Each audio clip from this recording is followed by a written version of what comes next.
Hello, I'm Carol Ann Riddell, and welcome to Arts in the City. We're here at Jacques Torres Chocolate, and we'll get an inside look at the master at work later in the show. But first, we begin our show today celebrating Black History Month and a groundbreaking exhibit about Afrofuturism and contemporary art. Mike Gilliam explains. Afrofuturism explores race through the lens of science fiction, fantasy, and magic realism.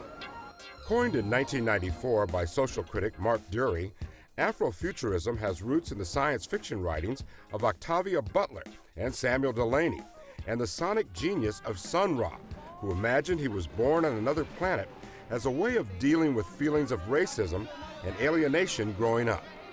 We set up a colony for black people here. See what they can do on the planet all their own. In fact, the exhibit's title, The Shadows Took Shape, comes from a Sun Ra poem. But the exhibit's curators wanted to take it to another level by presenting works by artists from around the world, grappling with Afrofuturism through photography, painting, drawing, sculpture, and video. So this painting was done by David Huffman, who is a Bay Area-based artist. And this wonderful and beautiful painting actually depicts Martin Luther King's funeral. It's called MLK, and what's very interesting about this painting is you have two monumental historical events being collapsed into one.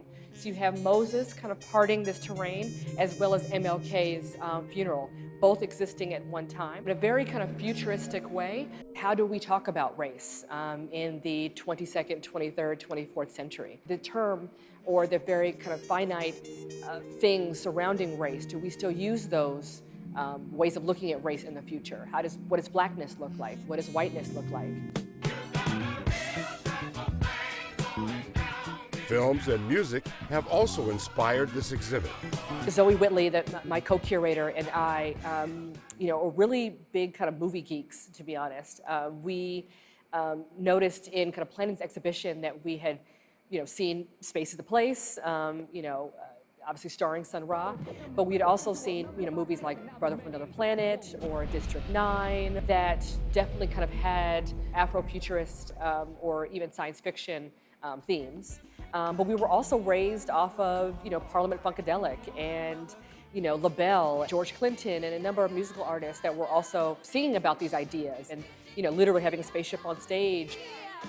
So this particular work is a replica of the Millennium Falcon, which for fans of Star Wars would remember it as the main ship in the series. But the artists William Cordova, Naima Morgan, and the collective Oda Banga Jones and Associates wanted to make this work because it's not only such an iconic fixture in the Star Wars series, but it was also originally Landau's ship, who in the movie was played by Billy D. Williams, who was the first African-American character in the series. So it allowed viewers to see that African-Americans would be in the future. If you look inside, you can also see a replica of the Studio Museum in Harlem, as the artist imagined it in the future. Naima says you don't have to be a science fiction fanatic, nor even thought about Afrofuturism to appreciate this exhibit. Just keep an open mind, like the artist Robert Pruitt. Robert Pruitt is an artist that really does take his inspiration from hip-hop, science fiction, and comic books, such as like the different chains and the Adidas jacket, but also the element of science fiction with different ideas of like headdress, and these two characters, for example. And here, this kind of interesting kind of headdress as well. So really kind of mixing all these different influences together to make this beautiful suite of photographs. Another interesting melding of ideas was the film The Wiz, which reimagined Oz as a black alternate universe. Derek Adams created this giant head of The Wiz to really kind of speak to this idea of a failed utopia, or this idea that they traveled all this way thinking The Wiz was going to give them kind of the powers they were looking for. And what he tells them is that really that the power is within themselves. They really don't need The Wiz to kind of give them something that they already have. Another thing not to miss is this exhibit of 6 films from artists such as Kenyan-born Wangechi Mutu and British filmmaker John Akomfra, who used Afrofuturism to explore identity around the world. I think we all spend time thinking about what does the future look like? Where is my place in that future? What will my kids be doing, my grandchildren? Even if you're not necessarily thinking about robots, astronauts, and space cadets, and machines, and all these kinds of things, I would venture to say that most of us have thought about the future in its very broadest sense. And we're hoping that by visiting this exhibition that it kind of gets you thinking about either a future that you hadn't necessarily considered, or it confirms maybe an ideas that you had been thinking about. By the way, children who are natural explorers and dreamers will love this exhibit. Bring them on Target-free Sundays when they have special programs for kids and families. I'm Mike Gilliam for Arts in the City.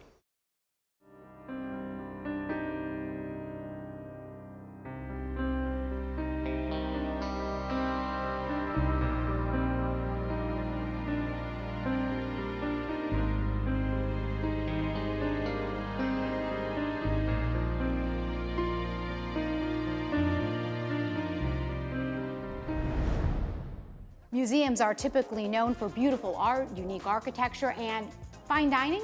Magalie Laguerre-Wilkinson gives us a tour of a few of these New York restaurants that are revolutionizing the concept of museum food.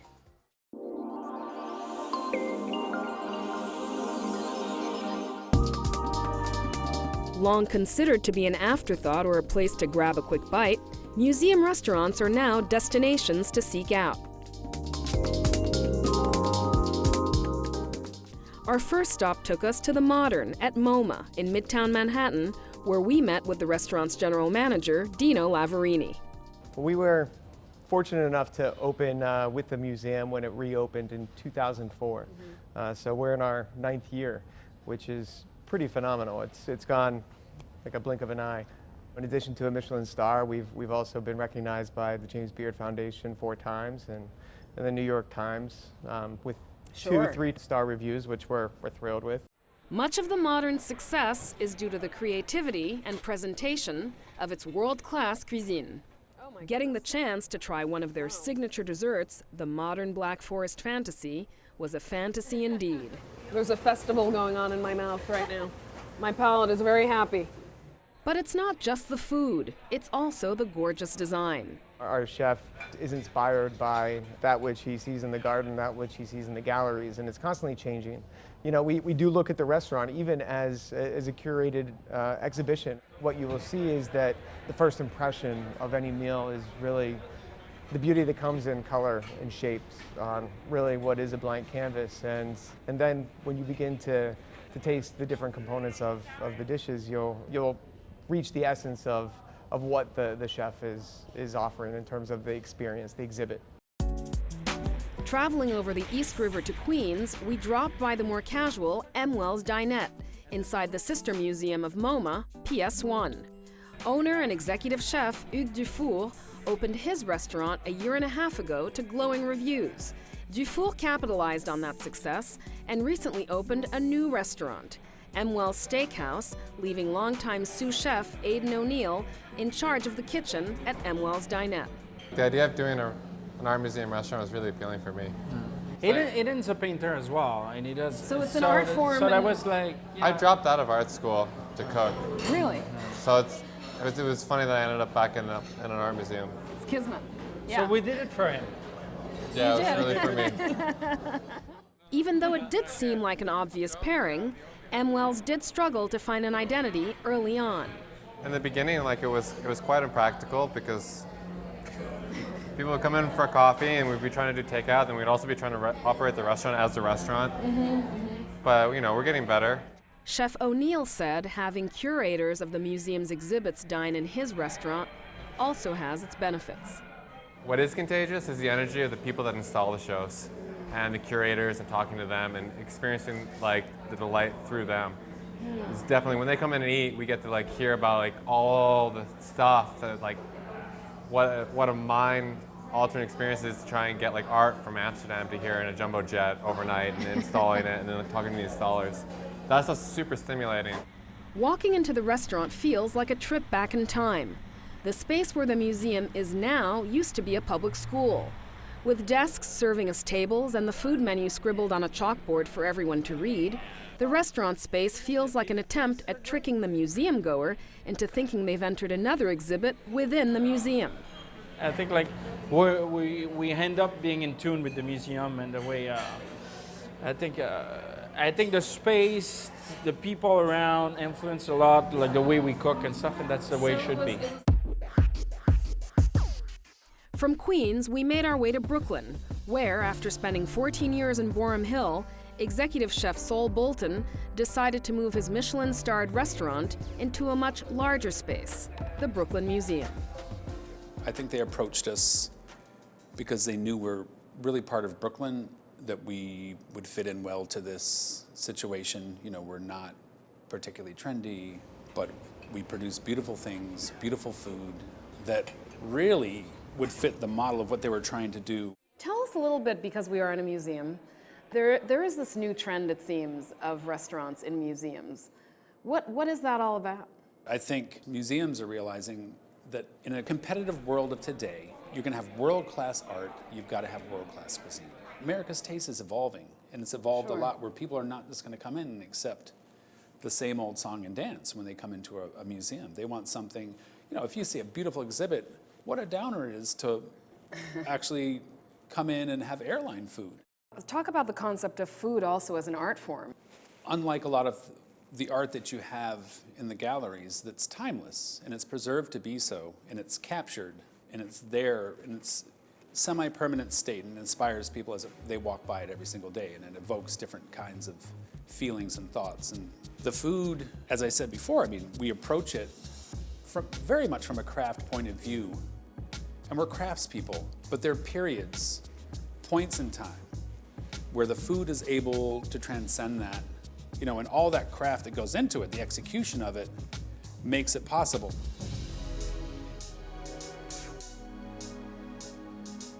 I'm Magalie Laguerre-Wilkinson for Arts in the City.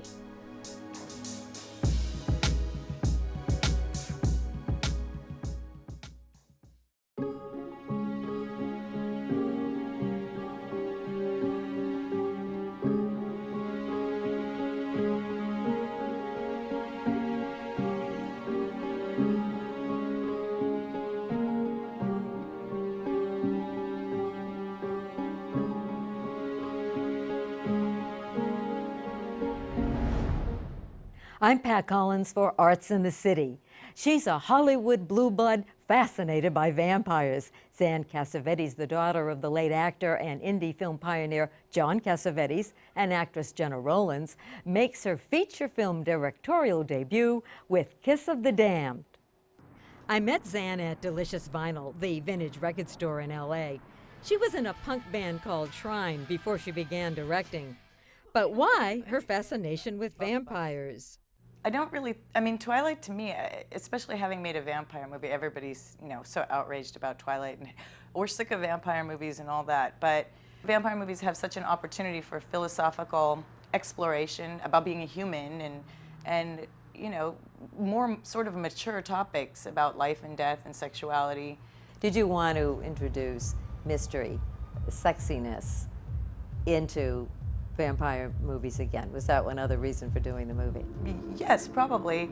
Not all stories to me are heavily dependent on sexual psychology, but this one is, for sure. And vampires are, you know, sexy, youthful, powerful, beautiful creatures. And in this film, the sex scenes are very narrative. They're not just, you know, somebody's like caressing someone and it fades to black and they wake up the next morning. You know, it's a huge part of the conflict in the movie, or what's told, or what's released, or what's submitted to in the film. So with the story, above and beyond being a vampire story, sexuality and those moments really fit. But as vampires, certainly, you know, that sexual power and that sexual mystique definitely had its place in this one. Male vampires are spectacular in their own right, but, you know, a female vampiress is sort of representational of the mystery of women, you know, even women who aren't vampires. So yes, I loved having beautiful women in their beautiful clothes and, you know, with a certain amount of power, but definitely with a lot of vulnerability. In Kiss of the Damned, two French vampire sisters, one good and one evil, vie for the affections of a young screenwriter. He loves one and not the other. What it's about to me is about basically how one navigates between nature and what is unnatural, you know, your primal side and your intellectual, moral side. And this is, you know, there's a house and it's very unnatural and it's set in this nature setting, and all through it are themes of this contrast between what's natural and what's unnatural. Unnatural not necessarily being wrong, but just a very different thing. And that is basically the theme of the whole movie. I'm paraphrasing the quote that I read, that I think you said, that this is a film that John Cassavetes' fans would be surprised his daughter made. Tell me about that.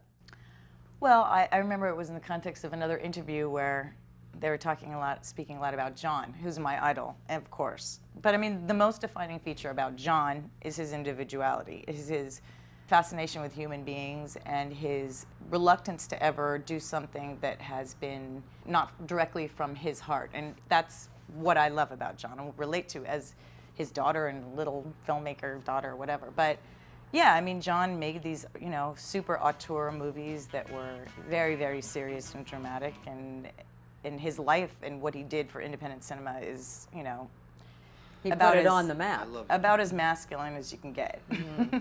So it might come as a surprise that one of his children would have tried to make her first feature film as a vampire movie, which doesn't necessarily come with like a great amount of respect. And that I would, you know, do something like that when the pressure of this genius is looking down upon me or whatever. But I don't feel that way. I feel like my dad would have loved this movie. I think he would have thought it was strange, and I think he would have thought it was bizarre and shocking and beautiful. I could be wrong, but that's what I think. On set, as a director, do you give your actors and actresses some freedom, or you have the Bible and we're going to stick to it? What is your style? Well, I mean, honestly, probably a little of both. You know, it's like you kind of got to remember, I mean, an actor is in their scene doing their thing, but you're in charge of looking at the overview of the film. So you have to keep some consistency in your mind what the threads are. So, you know, you give them, I love it when an actor does their thing and brings in things. In this movie, Roxanne played that part differently than I had thought about it in my mind, and I loved it. She played it as halfway this bratty younger sister who seemed sort of benign, and in those moments she was bratty, and then in the moment she was evil, it was just like, whoa, instead of just snarky evil the entire way through. Something like that I didn't foresee. When she started doing it, I loved it. You know? More nuanced than you thought. Yes, I mean, just bringing a whole different element to the character. I mean, even as far as that goes, you know, if I think it's working, I like it. The director has to be in charge of that kind of stuff, but I love a creative environment, not just with the actors, but with the cinematographer and the editor and everybody. I mean, that's what the fun of making a movie is. Certainly the independent film world has become more popular and has a wider audience. What does that tell you about independent films? Does this encourage you, or is it part of you say, this is all good, but maybe the films are being too commercialized? Well, I find independent films generally to be very conformist, and you know, it's not me just saying it, it's widely known that independent films are sort of calling cards for Hollywood for a lot of directors. They certainly aren't radical. And I miss that because, and I'm not saying they're all not radical, but for the most part. The majority are not. Yes. They're not taking risks. The mandate risks. is not to be radical in any way. Au contraire. You know, that's what I loved about films of a different era, and particularly European films, and also, you know, American films of a different era. The challenge was to be more creative, to have more thought behind it. To, audacious. Yes, to create a missile blast instead of something that blended in and was just like that. So yeah, if you like that, you'll like this, and you'll like that. If you like, this is a very if you like that, you'll like this kind of culture. It's just not how I grew up. I mean, in my formative years, I saw all that tail end of all that stuff, and it hasn't left me. So, you know, while I think it's great that everybody gets an opportunity to make films and you don't have to necessarily be a part of the Hollywood system, I think that it could be put to more creative use, yeah. Kiss of the Damned is now available on Blu-ray. Documentaries are a genre of filmmaking that often find more women than men, both directing and producing. You're about to meet 84-year-old Helen Dillon, who spends her free time volunteering with prisoners and charting their stories on film. At 84 years old, there are many things Helen Dillon enjoys. A book by the fire, her grandchildren and great-grandchildren. But ask Helen what really inspires her, And you'll hear all about her prison visits. What motivates you? I get so much out of visiting these men, I can't tell you. They never cease to amaze me. Helen has been volunteering with the incarcerated population for more than 20 years. She's made several documentaries about that journey, including Inside. I think crime comes from a lack of education. That's one of the reasons for it. Tell me about the link there. Well, I think if you don't have a way to make a living legally, what are you going to do? How do you think we begin to break that? I think we begin to break it with the kids we have now. Someone says, well, you've got to work with the parents. Forget it. The parents, that's been done. We have to work with the kids we have now. And that's what Helen hopes to achieve through her documentaries. It's also the mission of the men she works with, to prevent young people from making the choices that could lead them here. We went with Helen to one of her support groups at Sing Sing, a maximum security prison in New York. Me, I came to jail at 17. I'm 24 now. And I messed up a lot of my young life. And I don't want to see anybody go through what I'm going through now or make the same decisions I made. So as a part of that, I want the youth to know that they're not forgotten, they're not unheard, that they have a place and they can make the right decisions. It's not all about gangs and violence and drugs. They can be anything they want to be. I miss not being a father to my daughter the way I should have been, because my daughter was born while I was incarcerated. So I've never walked the street with my daughter one day, so I miss that. The men here are part of what's called AVP, the Alternatives to Violence Project. In the short time we visited, we saw them pour out their emotions in words, poetry, and music. Not the man I used to be. All these years you've been with me, sacrificing all your time. Here's my apology, Mom, I'm sorry. And it's called One or the Other. I said one son is dead. The other son is looking up at the ceiling from a prison bed. One mother is heartbroken. The other mother still can't believe the words that were spoken. Helen's documentaries have taken her far from her more quiet Connecticut life at times. She describes seeing a drug deal, ever the intrepid filmmaker. Well, I was at in Queens, and I was sitting there with my camera, and I saw this black SUV pull up and a kid in a red hoodie come out, and I thought, this is good. So I picked up my camera, and when I am filming it, I thought, you know, I'm probably going to die. But, you know, I hope they save my camera. I love doing it. I mean, I love driving around in my Prius and filming drug deals and stuff like that. I'm sure your children really appreciate that as well, Helen. I didn't tell them where I was going. I bet you didn't. We just talked about that when I got home. Yeah, if you were my mom, we'd be having a chat too. Yeah. About 2 years ago, Helen got a tattoo of the name she uses in her AVP group, Happy Helen. What made you decide to do that? I have no idea. It's just, you know, in prison, a lot of them have tattoos. And I just thought, you know, it would be fun. And now I'm that old that, you know, I'm not going to have to wear it. Well, I am going to wear it forever, but forever isn't going to be that long. Though the topics in Helen's group are often heart-wrenching, there's also plenty of laughter. I just put it back together again. I'm like, and it worked? That's another story. And powerful small moments, as simple as a reassuring touch when it's clear that humanity can trump circumstance. She's my definition of salvation. She truly is. She was just like, when she walked through that door, it's like, it's an inspiration. She makes you feel human. She don't treat you like a prisoner. She treats you like a human being. But as much as she gives, Helen believes she gets. I mean, look what you guys have done for me. What? You have. I mean, I come in here sometimes and I'm tired and I leave and I'm raring to go. You energize me, you make me happy. That's why I'm happy.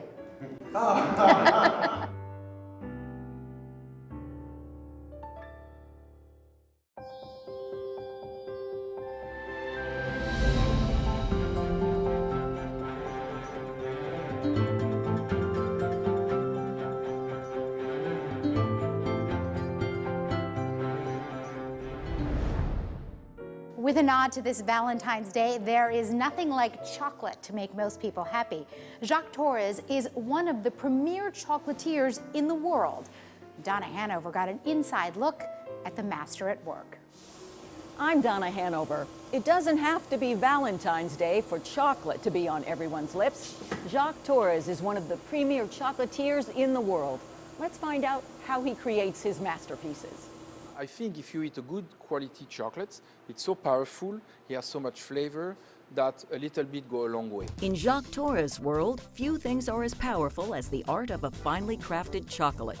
Let's see, there's life and then there's chocolate. They can't exist without each other. I love chocolate. It keeps me young. People never guess my age. So I love chocolate. It's just delicious and it makes you feel good. It really does. But what customers don't always see is the artistry behind the scenes. I tell Belgium, I want, 40% African beans, 20% Venezuela, 10% Madagascar. So they do the blend for me and they produce my chocolates. If you have a bouquet of roses and you smell, you're going to smell rose. If you have a bouquet of flowers, you're going to smell it. Now you have a combination of all those smells. Chocolate is the same. You use 1 bean, you have 1 flavor. You use 5 beans, now you have a combination. So you play with flavor. That's the work of the chef. Jacques Torres' new factory in the Brooklyn Army Terminal gives him 40,000 square feet of machines and facilities for him to create these chocolates. This machine is a roaster, like a coffee roaster, but we roast cacao beans in it. So we put a big bag of cacao beans, 120 pounds, roast them at low temperature. Then when they come out, we cool them down and we put them in another machine called a winnower. And the winnower is going to separate the shell from the inside of the beans. It's called the nibs. So we can taste some nibs if you want. It's the purest form of chocolate because it contains nothing. No sugar, nothing. And when a chef takes this much care, you can bet the finished product will be enticing. Psychologist Jeff Gardere says for many people, chocolate is practically the definition of temptation. Why, of all the foods out there, is chocolate the one to which people attach a holic?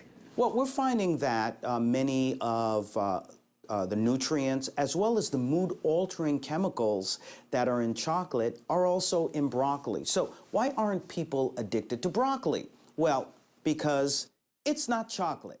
Chocolate has so much more going for it as far as feeding into the pleasure principle. And Jacques Torres has learned to balance these intoxicating tastes and aromas in a perfect blend. It's only cocoa liquor, which is the cacao beans, add a little bit of sugar, lecithin, vanilla. That's all it is. No preservative, no product to enhance the flavor. It's, what you see is what you get. We make our own peanut butter, we make our own almond paste. We try to keep things simple and real. When you see the craftsmanship involved, you realize that the making of fine chocolate is actually an art.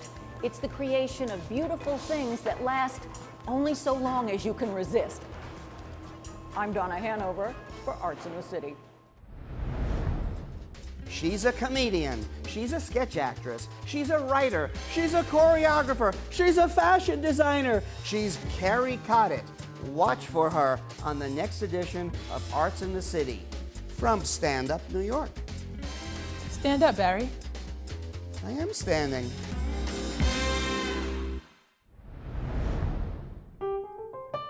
That's our show for today. For more information on any of our stories, you can log on to CUNY.tv.